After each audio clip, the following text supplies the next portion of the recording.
વિજ્ઞાન ધોરણ 8 પ્રકરણ 7 વનસ્પતિઓ અને પ્રાણીઓનું સંરક્ષણ conservation of plants and animals.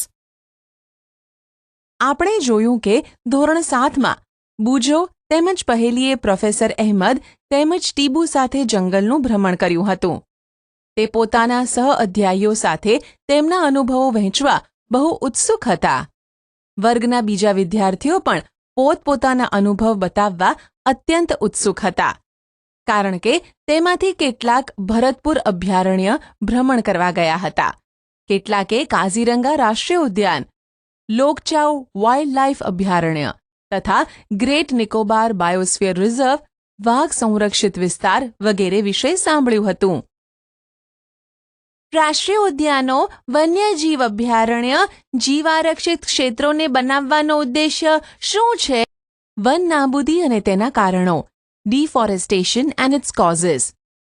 આપણી પૃથ્વી પર વિવિધ પ્રકારની વનસ્પતિઓ તેમજ પ્રાણીઓ જોવા મળે છે. તે માનવજાતિને ટકી રહેવા માટે તેમજ સારી રીતે રહેવા માટે આવશ્યક છે. આજે આ સજીવોના અસ્તિત્વ માટે વન નાબૂદી એક મોટો ખતરો બની ગયો છે. વન નાબૂદીનો અર્થ છે વનનો નાશ કરીને પ્રાપ્ત જમીનનો અન્ય કાર્યો માટે ઉપયોગ કરવો.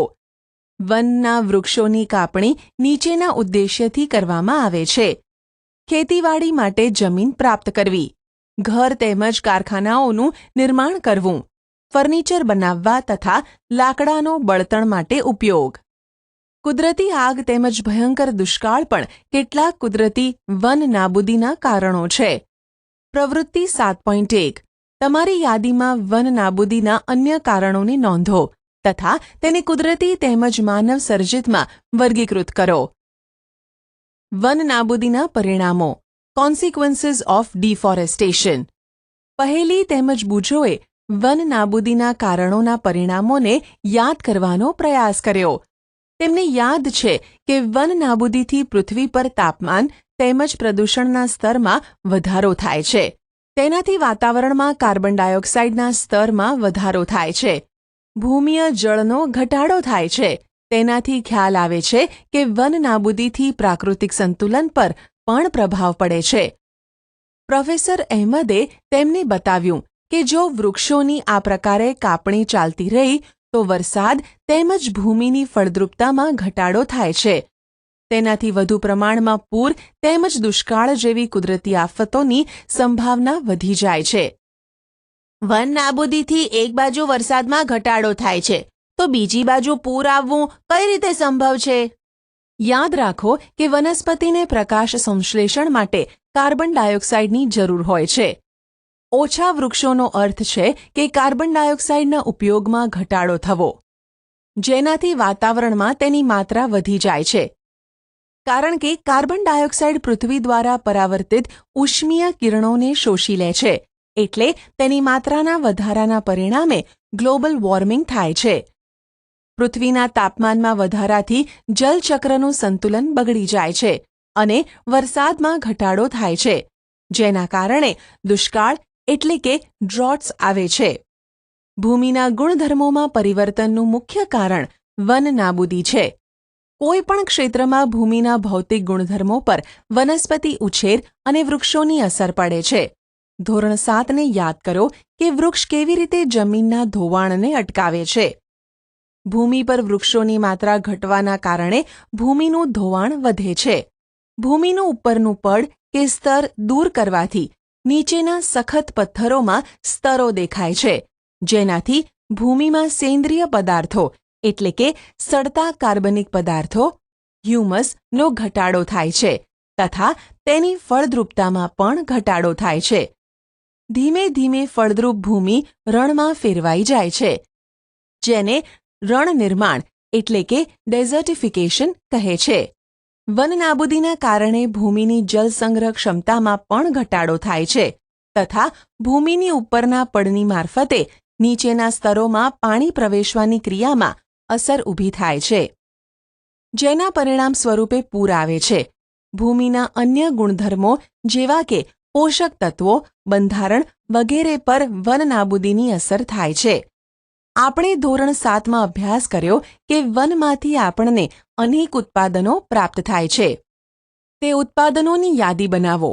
જો આપણે વૃક્ષોને સતત કાપતા રહીશું તો શું આ ઉત્પાદનોની તંગીનો પણ સામનો કરવો પડશે?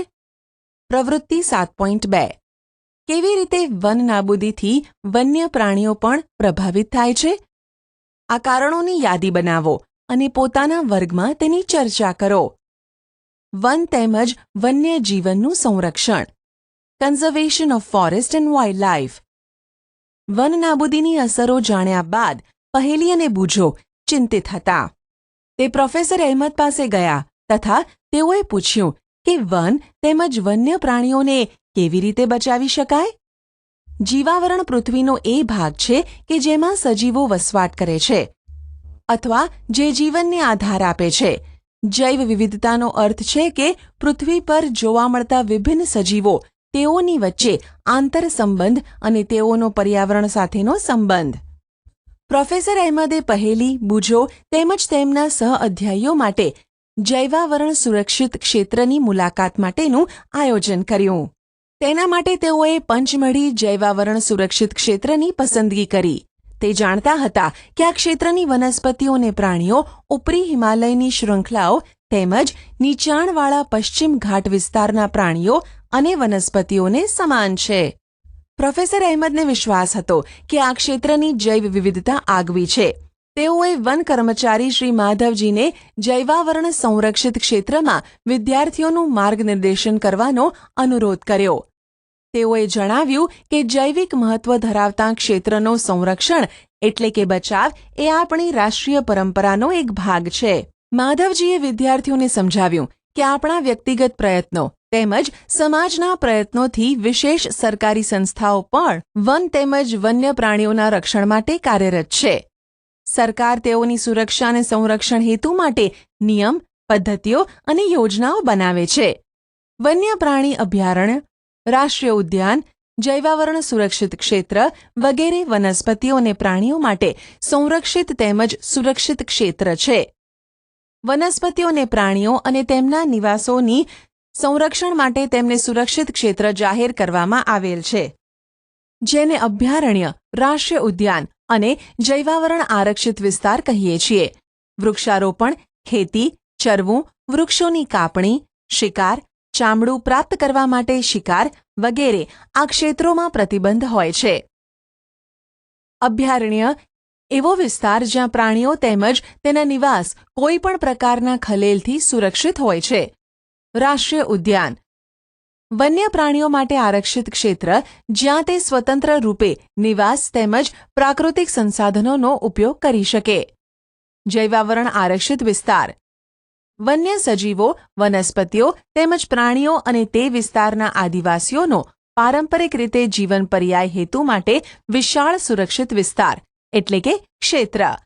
પ્રવૃત્તિ 7.3 તમારા જિલ્લા, રાજ્ય તેમજ દેશના રાષ્ટ્રીય ઉદ્યાનો, વન્ય પ્રાણી અભયારણ્યો તેમજ જૈવાવરણ સુરક્ષિત પ્રદેશોની સંખ્યા શોધો તથા કોષ્ટક 7.1ની પૂર્તતા કરો. આ ક્ષેત્રો તમારા રાજ્ય તેમજ ભારતના રેખાચિત્રમાં દર્શાવો. કોષ્ટક 7.1 સંરક્ષણ માટે સુરક્ષિત વિસ્તાર. સંરક્ષિત વિસ્તાર રાષ્ટ્રીય ઉદ્યાન, વન્ય પ્રાણી અભયારણ્ય, જૈવાવરણ આરક્ષિત વિસ્તાર. મારા જિલ્લામાં, મારા રાજ્યમાં, મારા દેશમાં. જૈવ આરક્ષણ વિસ્તાર બાયોસ્ફિયર રિઝર્વ. પ્રોફેસર અહેમદ તેમજ માધવજીની સાથે વિદ્યાર્થીઓએ જૈવ આરક્ષણ વિસ્તારમાં પ્રવેશ કર્યો. માધવજીએ સમજાવ્યું કે જૈવ વિસ્તારના રક્ષણ માટે જૈવ આરક્ષણ વિસ્તાર બનાવવામાં આવ્યા છે. જેમ કે તમે જાણો છો કે જૈવ વિવિધતા એટલે કોઈ પણ ક્ષેત્રમાં જોવા મળતી બધી વનસ્પતિઓ, પ્રાણીઓ અને સૂક્ષ્મ જીવોની વિભિન્ન પ્રજાતિઓ.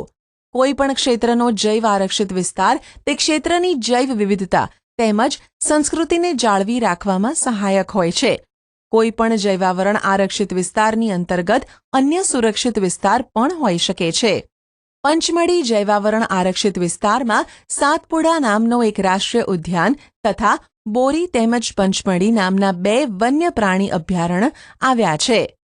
પ્રવૃત્તિ 7.4 તમારા પોતાના વિસ્તારમાં જૈવ વિવિધતાનો નાશ કરનારા કારણોની યાદી તૈયાર કરો.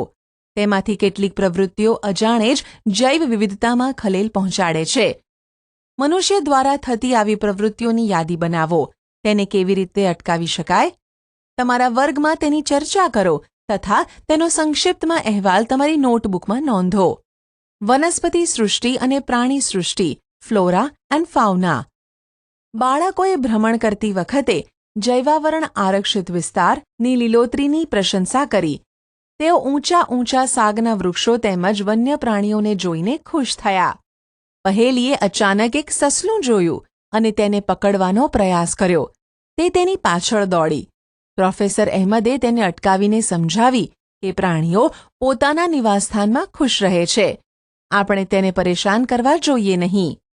માધવજીએ સમજાવ્યું કે કેટલાક પ્રાણીઓ તેમજ વનસ્પતિઓ કોઈ વિશિષ્ટ વિસ્તારમાં જોવા મળે છે. આવા વિશિષ્ટ વિસ્તારમાં જોવા મળતી વનસ્પતિઓને તે વિસ્તારની વનસ્પતિ સૃષ્ટિ એટલે કે ફ્લોરા અને પ્રાણીઓને પ્રાણી સૃષ્ટિ એટલે કે ફૌના કહેવાય છે.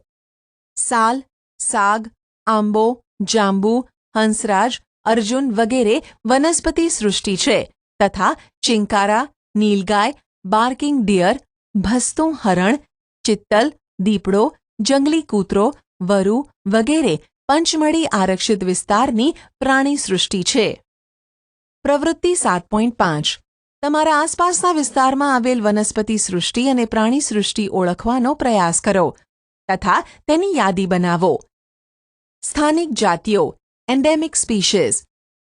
બાળકો ઝડપથી શાંતિપૂર્વક ગાઢ જંગલમાં પ્રવેશ્યા. બાળકો એક વિશાળ ખિસકોલીને જોઈને આશ્ચર્યચકિત થઈ ગયા. આ ખિસકોલીની પૂંછડી મોટી પીંછાકાર છે. તેઓ તેના વિશે જાણવા ખૂબ જ ઉત્સુક છે. માધવજીએ જણાવ્યું કે તેને વિશાળ ખિસકોલી કહે છે અને તે આ વિસ્તારની સ્થાનિક જાતિ છે. વનસ્પતિઓ અને પ્રાણીઓની એવી જાતિઓ કે જે કોઈ એક જ ક્ષેત્રમાં વિશિષ્ટ રૂપે જોવા મળે તેને સ્થાનિક જાતિ કહે છે.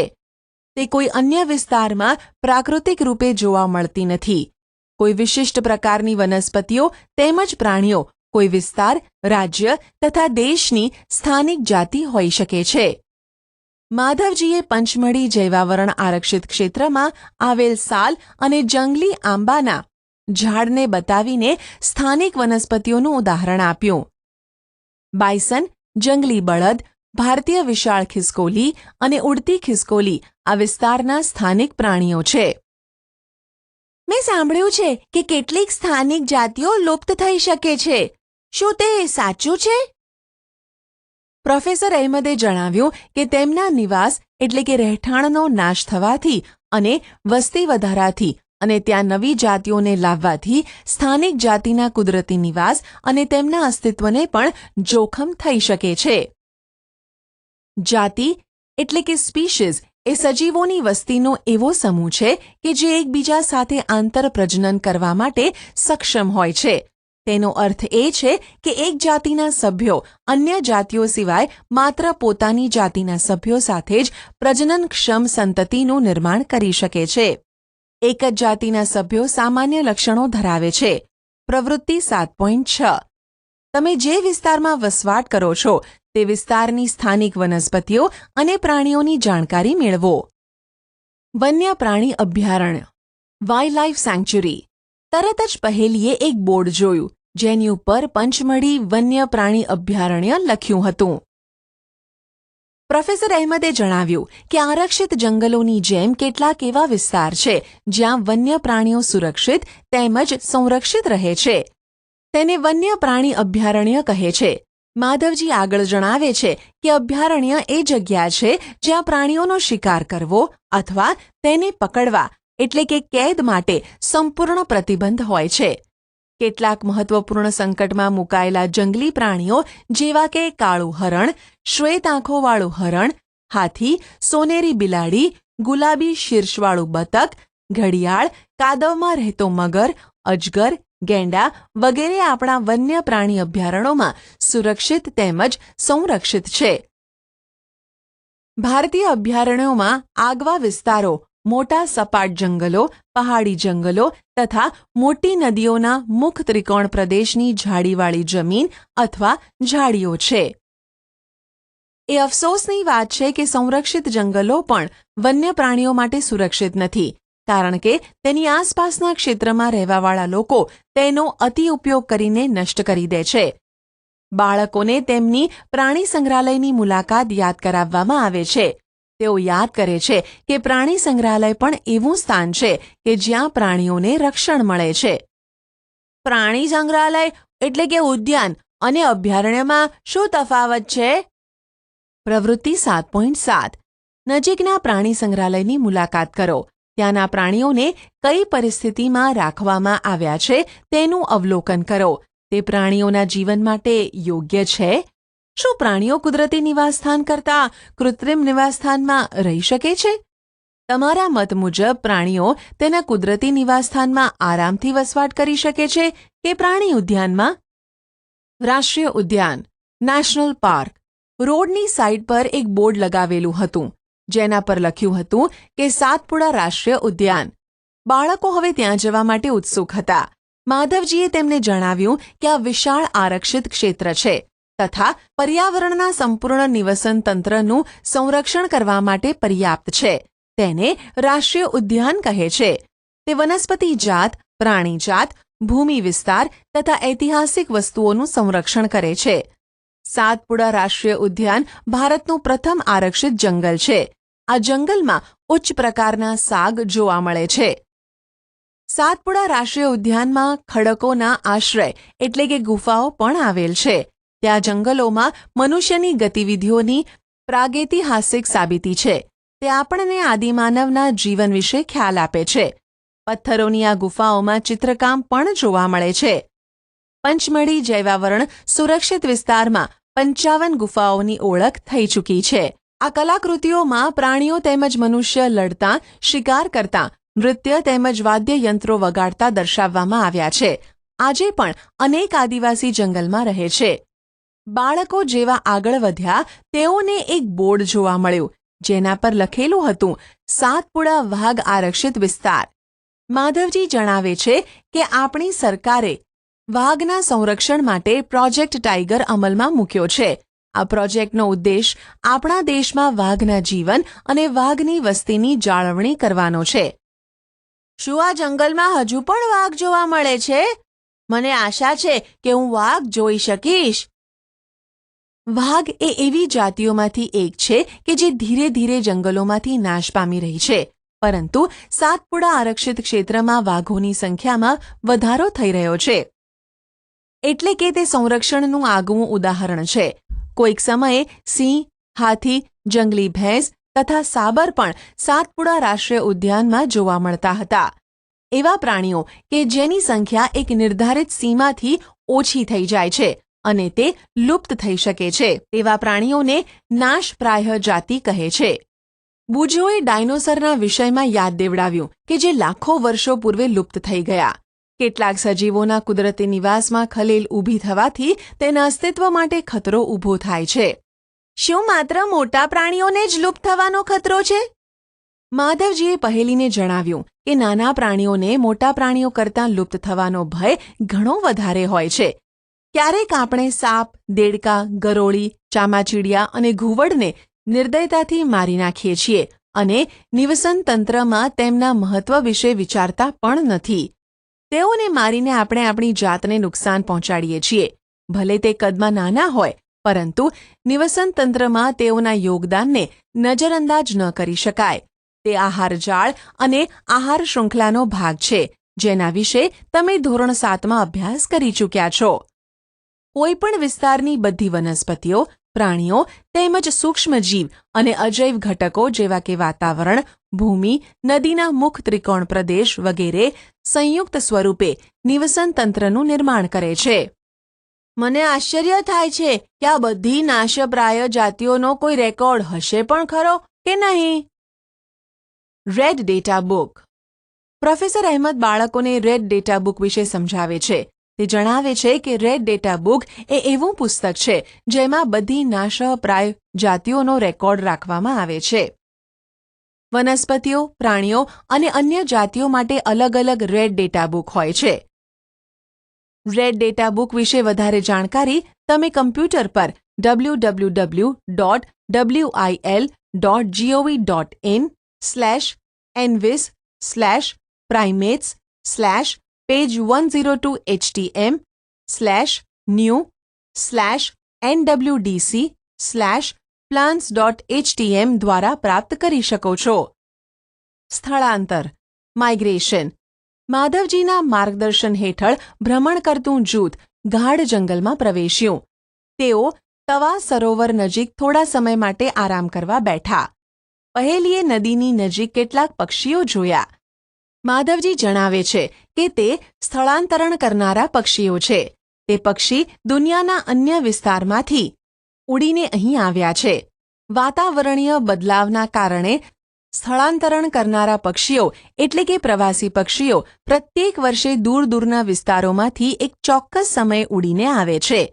તે અહીં ઈંડા મૂકવા માટે આવે છે, કારણ કે અતિશય ઠંડી હોવાને લીધે તેમના મૂળ નિવાસસ્થાન તે સમયે રહેવા માટે યોગ્ય હોતા નથી.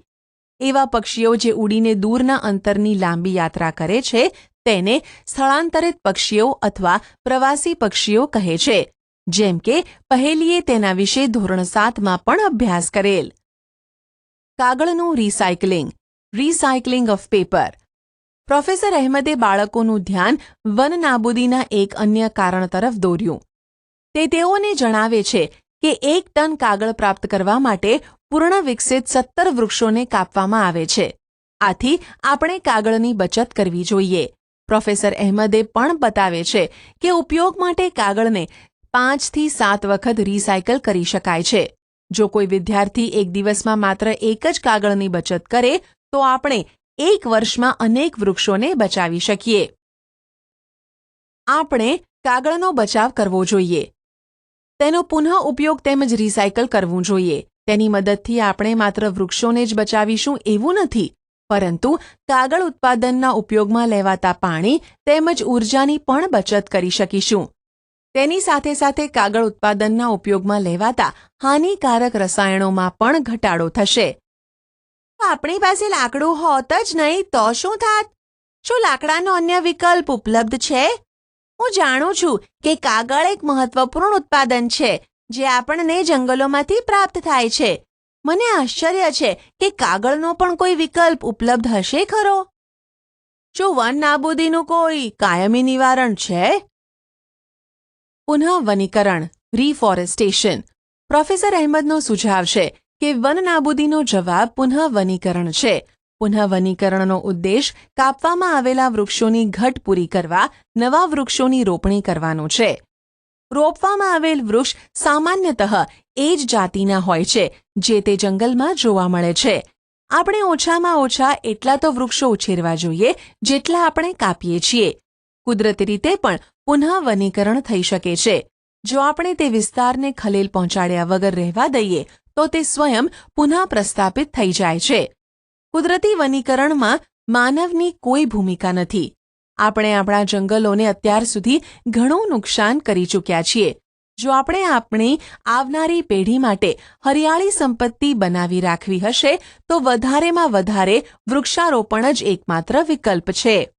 પ્રોફેસર અહેમદે તેઓને બતાવ્યું કે ભારતમાં વન સંરક્ષણ અધિનિયમ છે. આ અધિનિયમનો હેતુ પ્રાકૃતિક વનોની જાળવણી અને સંરક્ષણ કરવાનો છે. સાથે સાથે એવો ઉપાય પણ કરવાનો છે જેનાથી જંગલોમાં અને તેની નજીક એટલે કે આસપાસ રહેવાવાળા લોકોની આધારભૂત જરૂરિયાતોની પૂર્તતા થઈ શકે. થોડાક સમય આરામ કર્યા પછી માધવજીએ બાળકોને પાછા ફરવાનું કહ્યું, કારણ કે સૂર્યાસ્ત પછી જંગલમાં રોકાવું યોગ્ય નથી. પાછા આવ્યા પછી પ્રોફેસર અહેમદ તેમજ બાળકોએ આ ઉલ્લાસપૂર્વકના અનુભવ બદલ માધવજીનો આભાર વ્યક્ત કર્યો. પારિભાષિક શબ્દો: જૈવ વિવિધતા બાયોડાયવર્સિટી, જૈવાવરણ આરક્ષિત પ્રદેશ બાયોસ્ફિયર રિઝર્વ, વન નાબૂદી ડિફોરેસ્ટેશન, રણ નિર્માણ ડેઝર્ટિફિકેશન, નિવસન તંત્ર ઇકોસિસ્ટમ, નાશપ્રાય જાતિ એન્ડેન્જર્ડ સ્પીશીઝ, સ્થાનિક જાતિ એન્ડેમિક સ્પીશીઝ, લુપ્ત એક્સટિંક્ટ, પ્રાણી સૃષ્ટિ ફૌના, વનસ્પતિ સૃષ્ટિ ફ્લોરા, પ્રવાસી પક્ષીઓ માઇગ્રેટરી બર્ડ્સ, રાષ્ટ્રીય ઉદ્યાન national park, red data book, પુનઃ વનીકરણ, રિફોરેસ્ટેશન, અભયારણ્ય, સેન્ચ્યુરી. તમે શું શીખ્યા? વન્ય પ્રાણી અભયારણ્ય, રાષ્ટ્રીય ઉદ્યાન તેમજ જૈવાવરણ આરક્ષિત વિસ્તાર આ એવા નામ છે કે જે વન તેમજ વન્ય પ્રાણીઓના સંરક્ષણ તેમજ જાળવણી માટે બનેલા છે. જૈવ વિવિધતાનો અર્થ છે કે કોઈ પણ વિશિષ્ટ ક્ષેત્રમાં જોવા મળતા સજીવોની વિવિધ જાતિ.